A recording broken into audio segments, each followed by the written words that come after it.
Сәлеметсіздер ме балалар? Отырамыз. Бүгінгі көңіл-күйлері қалай? Ал енді бүгінгі сабаққа сендерге сәттілік. Бүгін сабағымыз өте ерекше болады. Сондықтан қазір топқа бөлінеміз, мына түстер арқылы. Қазір келіп, осы қандай түс ұнайды, сол түстерді келіп таңдап аламыз. Сөйтеміз де топқа бөлінетін боламыз, иә? Кәдімгі келген.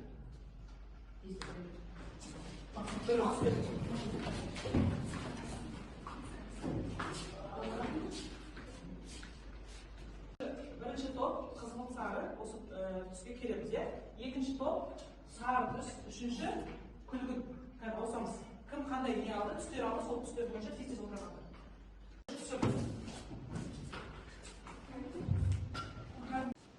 Ал балалар үй тапсырмасына не берді?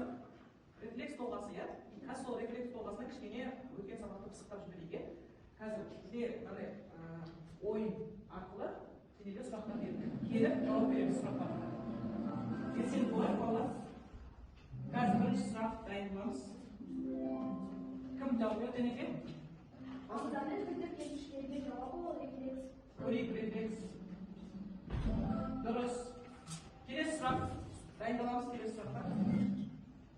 Екінші сұрақ. Кім жауап береді? Мен.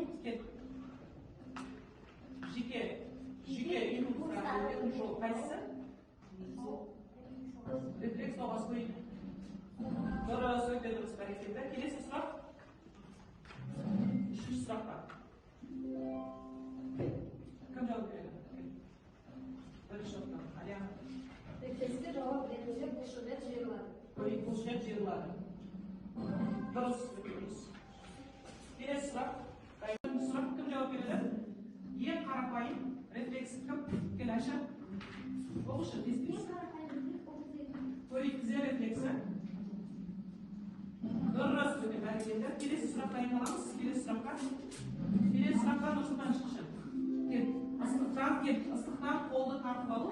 Қай рефлекске жатады екен? Бүгу рефлекс. Көрейік, бас көр.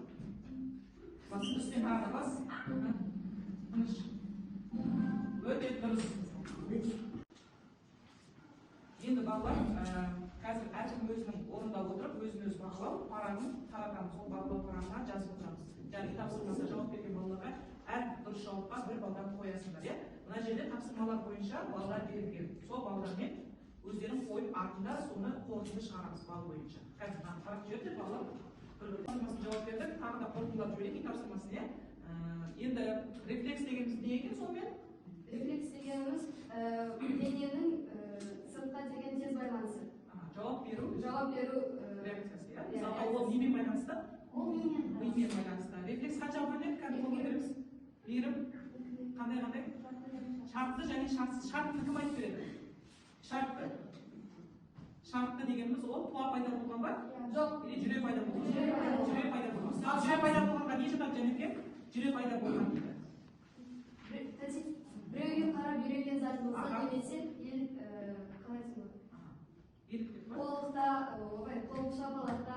қолды шапалақтау, біреуге қарап үйренеміз ғой, иә? Ал туа пайда болған рефлекстер неге жатқызамыз? Оны шартсыз. Оған не жатады? Күлу, есту деген сияқты, иә? Енді қараңдар, бұл рефлексияны біз немен байланыстырамыз барлығы? Оймен, иә? Енді сол рефлексияның бәрін жақсарту мақсатында бізге не керек? Тынығып алуымыз керек, иә? ұйықтауымыз керек. Ұйықтағаннан кейін барып біз осы рефлексияны қайталайтын боламыз. Ондай болса, бізде жасанды интеллект арқылы бүгінгі сабағымыз көріп отыр, иә?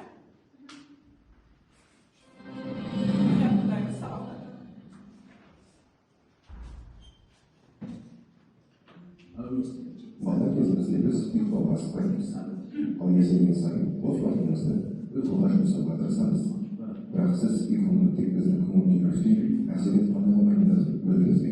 Ұйқының жетіспеушілігі әлсіздігі, обыр, артық салмақ, диабет пен жүрек соғулары, инсульт пен рухани жасалатын нашарлығының арасында байланыс бар.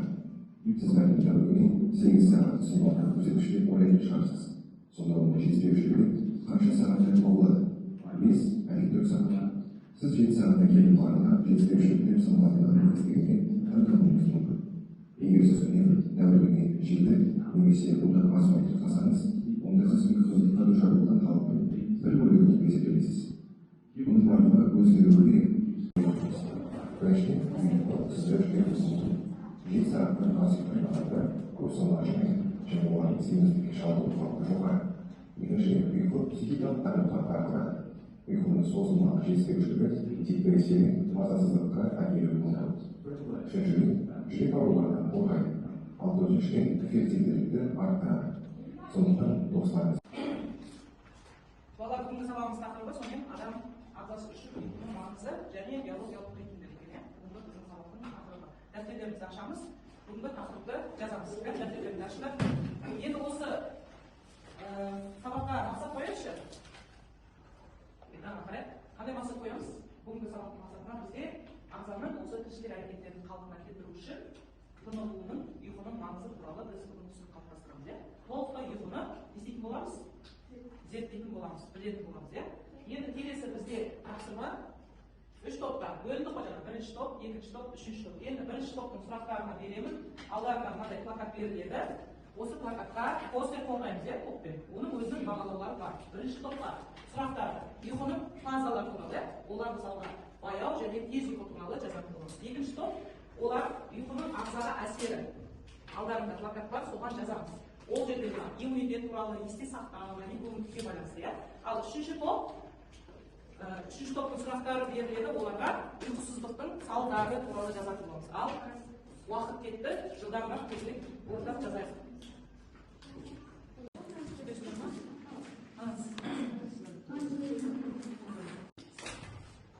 Бірінші топ.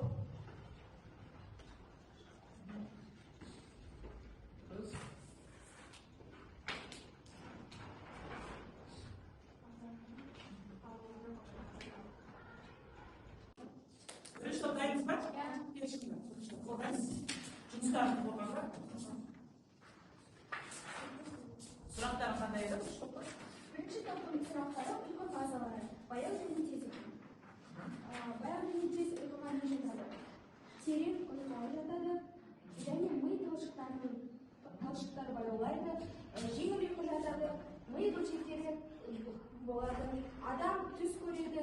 Ұйқыға кету кезеңі көз қозғалады. Бұлшығы тез бас. Екінші топ шығамыз. Ұйқының ағзаға әсері туралы. Кім қыздар? Екінші басында? Абай сендер. Айтамыз, ұйқының ағзаға әсері қандай екен? Ұйқының ағзаға әсері энергия береді, шаршау деп атады, көңіл-күй. Көңіл-күй. Әсер етеді. Ағзаға жақсы әсер береді. Жүйкені тыныштандырады.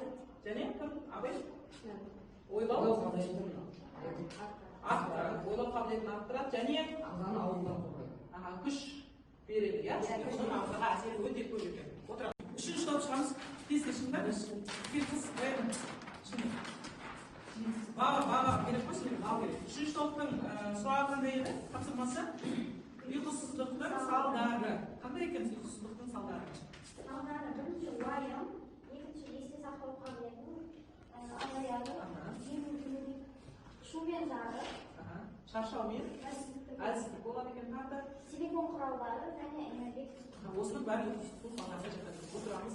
Енді әркім өзінің жаңағы бағалау парағына бағасын қоямыз. Бізде келесі тапсырма бізде биологиялық сағат тесті бойынша мұқият тыңдаймыз.